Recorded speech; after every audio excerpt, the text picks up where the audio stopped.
Ladies and gentlemen, it is a true honor to stand before you today addressing a topic that delves deep into the intricacies of human emotions, relationships, and the delicate balance between attachment and detachment.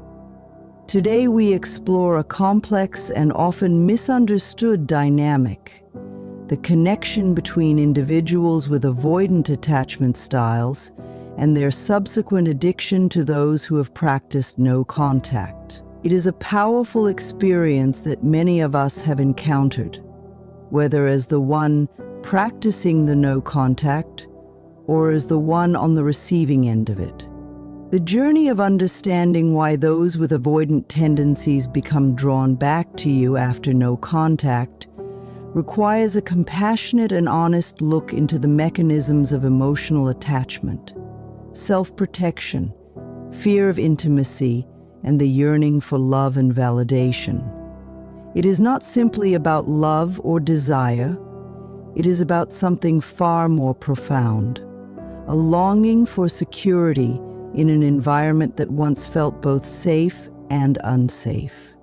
This journey toward clarity involves healing, growth, and ultimately, self-awareness.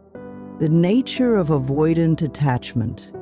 At the core of understanding this phenomenon is recognizing the nature of avoidant attachment. People with this attachment style have often experienced early life circumstances that taught them to prioritize independence over closeness. Early relationships, especially those involving caregivers or parental figures, may have been inconsistent, neglectful, or emotionally distant. This led the individual to adopt a defense mechanism, shutting down emotionally to avoid the pain of abandonment or unreciprocated love. As adults, they carry this defensive stance into their romantic and social relationships, becoming emotionally unavailable when things begin to feel too intense. When you engage in no contact with someone who has this attachment style, their instinct is to retreat into their defensive shell.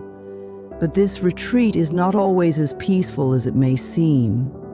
It is actually a confrontation with their own feelings of inadequacy, fear of vulnerability, and deeply ingrained patterns of shutting others out. The no contact rule is an immense emotional trigger for them, one that challenges the very mechanism they've used to protect themselves. In this moment, they are forced to sit with their emotions, without the distractions or escape routes they are so accustomed to using. This experience often leads to a powerful and intense reaction, a sense of loss, confusion, and ultimately, an addiction to regaining the connection they once had. The core conflict for an avoidant is a deeply rooted fear of intimacy, paired with a hunger for it. When you withdraw, they are met with the overwhelming realization that they have not mastered the art of detachment in the way they once believed. This vulnerability forces them into a period of reflection that can be simultaneously uncomfortable and compelling. They begin to recognize what they might have lost, what they never truly understood about themselves, and why they were so hesitant to embrace vulnerability in the first place. For them, no contact is not just a tool, it's a mirror, reflecting the unresolved issues of their past, the unhealed wounds, and the deep hunger for connection that they try so hard to suppress. The paradox they face is that while they crave connection, they also fear it. An inner struggle that, when left unresolved, manifests as addiction to the very thing they fear. This internal tug-of-war is what drives them to return, to reach out, and to try once more, not necessarily out of love, but out of a deep-seated need to resolve the unresolved conflict within themselves. The fear of abandonment. For an avoidant person, no contact may feel like a deep abandonment, but the truth is that it is not abandonment at all. In fact, it may be the very thing they need in order to heal. However, for someone whose greatest fear is abandonment, the experience of being cut off triggers something primal and intense. Abandonment is a wound that often goes all the way back to childhood, a time when trust was betrayed or safety was compromised. This fear of being left alone is magnified when they find themselves in a romantic relationship, where the stakes feel higher. When you choose no contact, the avoidant person is forced to face the truth of their vulnerability. Without their usual distractions or escape routes, they can no longer protect themselves from the fear of being abandoned. In this state, they often experience anxiety, discomfort, and confusion.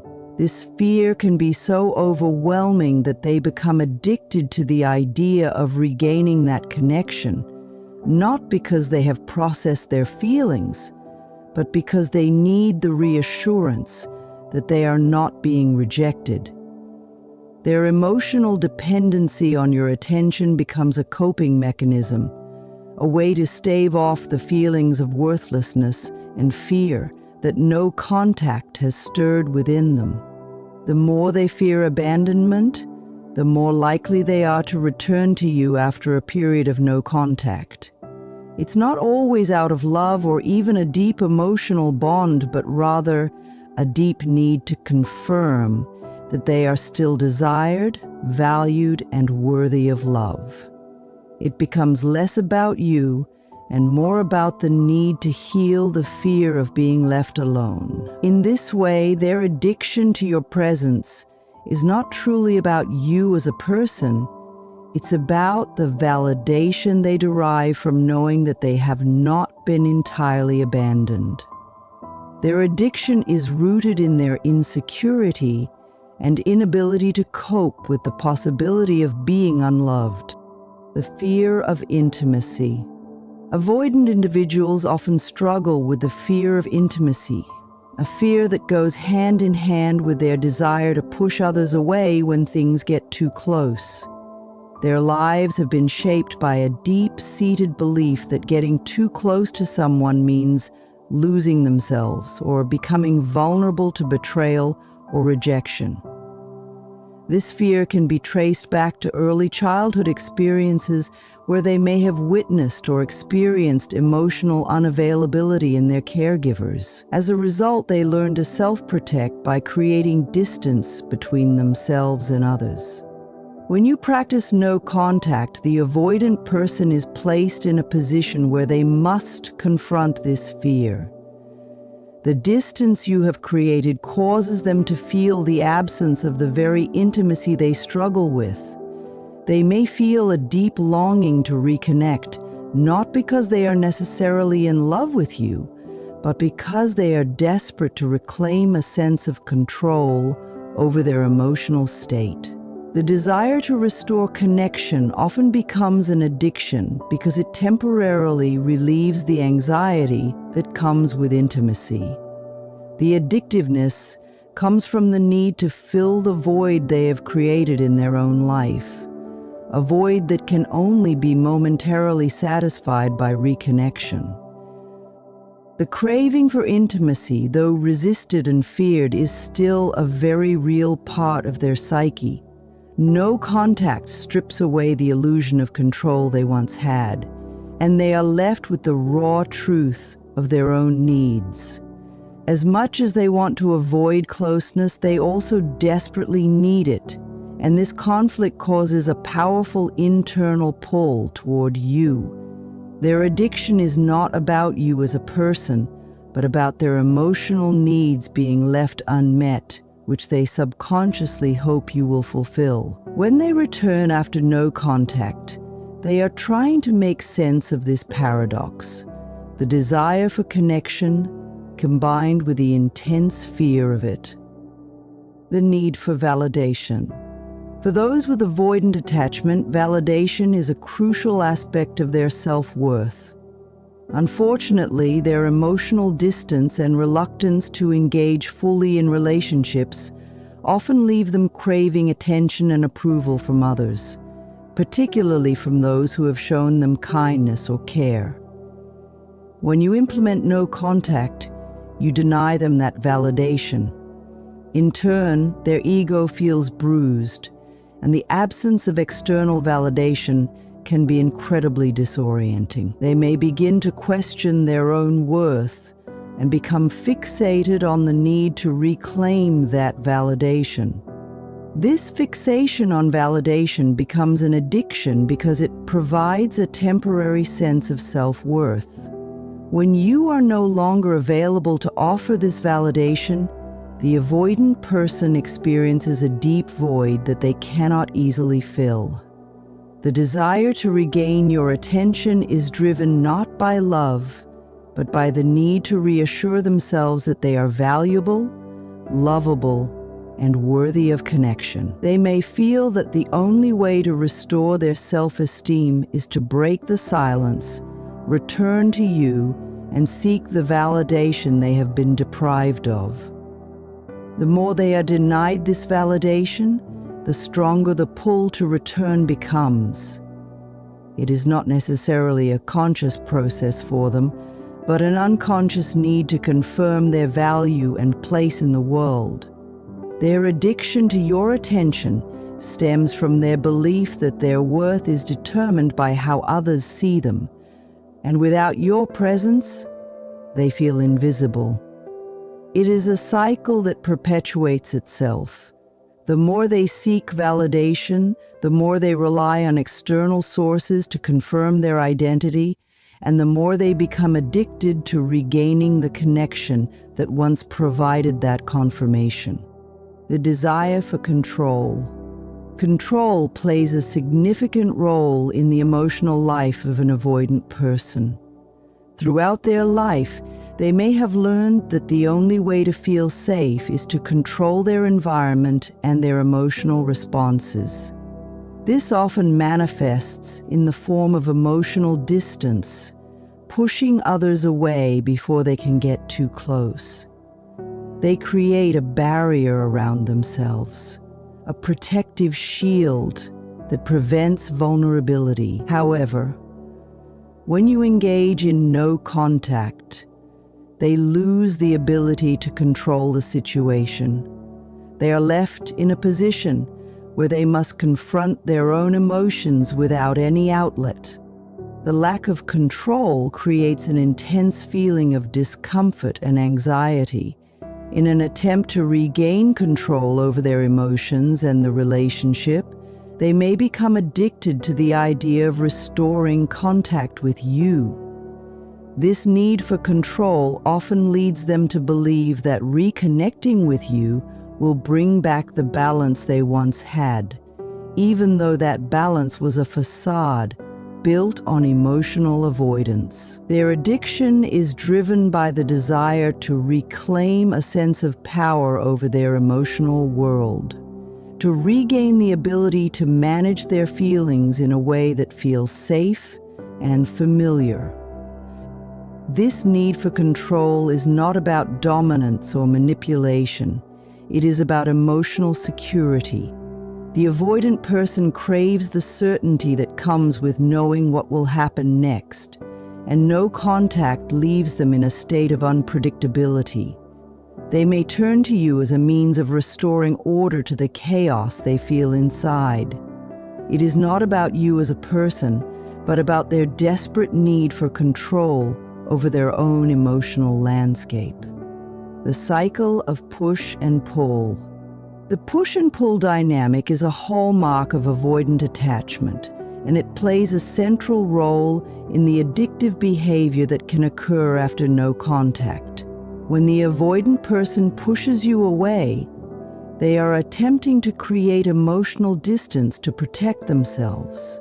But when you implement no contact, the emotional distance is no longer something they can control.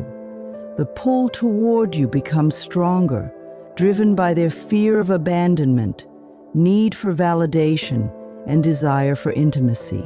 This creates a cycle of emotional push and pull, where they are both drawn to you and simultaneously afraid of being too close. This cycle is addictive because it provides them with a temporary sense of relief and excitement. The brief moments of reconnection offer a glimpse of emotional fulfillment, but they are always followed by the retreat into emotional distance. This creates a roller coaster of emotions that can be both thrilling and painful. The addictiveness of this cycle lies in the emotional highs and lows that come with each push and pull, each attempt at connection and retreat. Over time, this cycle becomes ingrained in their emotional patterns. They may find themselves drawn back to you time and again, not because they fully understand their feelings, but because they are caught in a loop of emotional dependency that they do not know how to break. This cycle is often perpetuated by their inability to cope with intimacy, vulnerability, and the fear of being abandoned. They may return after no contact not because they are ready to change, but because the emotional rush of the push and pull cycle feels familiar and comforting. The deep unconscious need for self-healing. One of the more profound aspects of an avoidance attachment style is their unconscious yearning for healing. Although they may not readily acknowledge it, underneath the walls they've built lies a deep-seated desire to confront their own emotional wounds. Often, these wounds stem from childhood, whether it was emotional neglect, abandonment, or an inability to experience healthy attachment. This fear of vulnerability is not just a defense mechanism, but a manifestation of their deep internal conflict, the desire for love and connection, while simultaneously fearing it. The paradox of this internal struggle is what makes the avoidance of closeness so powerful, but the addiction to reconnect so compelling after no contact. For the avoidant, healing is a process they have not consciously embarked upon. Their defense mechanism of emotional distance is so deeply embedded within them that it often goes unnoticed.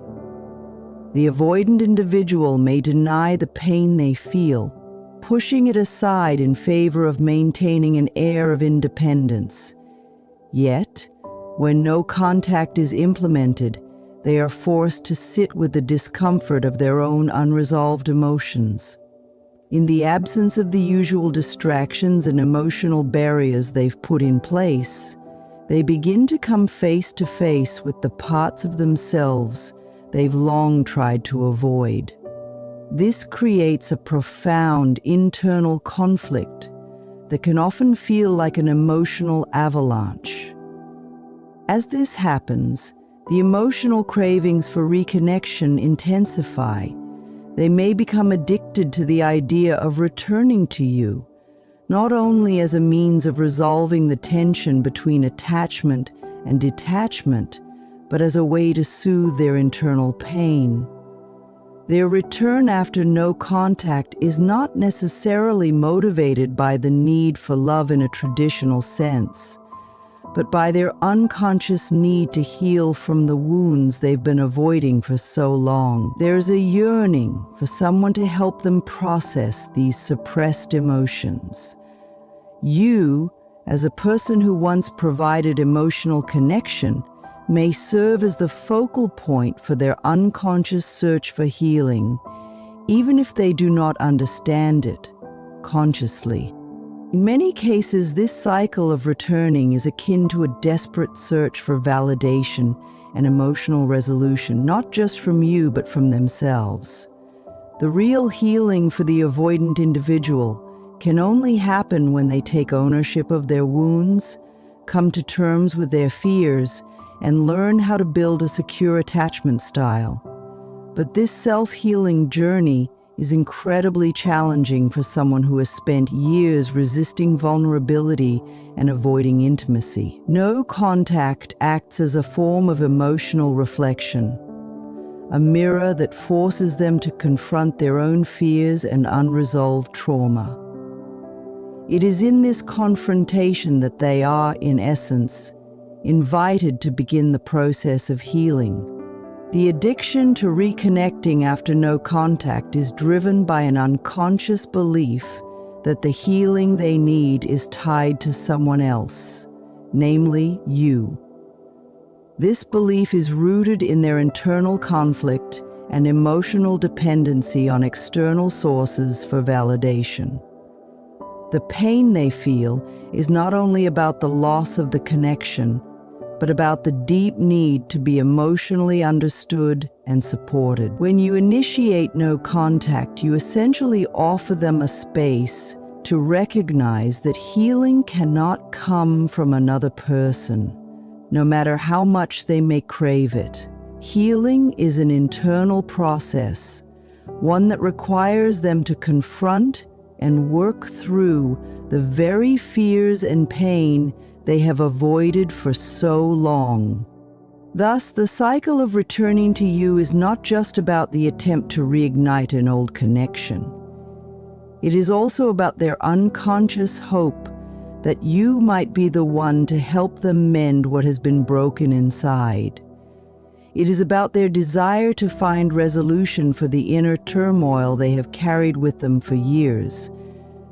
Their addiction to you after no contact is a reflection of their need to reconnect with themselves, to heal the wounds that they have long denied. And while it is true that no contact can trigger this process, the true work of healing must ultimately be done by them. The depth of this emotional longing often leads to confusion for both the avoidant person and the person practicing no contact. You may wonder why they return, why they seem drawn to you despite their emotional distance and detachment. It is because in reality, they are not just searching for you. They are searching for something deeper, something they have yet to fully comprehend. They are searching for healing, for wholeness, for an opportunity to break free from the cycle of emotional avoidance they've been trapped in. And while no contact may initially seem like a rejection, it is, in fact, a necessary step in their journey of self-realization and emotional growth. The addiction to reconnect after no contact is a reflection of the inner pull toward healing. It is not an addiction to you as a person, but to the unconscious process of self-discovery and resolution of the emotional wounds that have shaped their life. The real question, then, is not whether they will return, but whether they will ultimately choose to heal themselves in the process. And that choice, my friends, is one they must make on their own.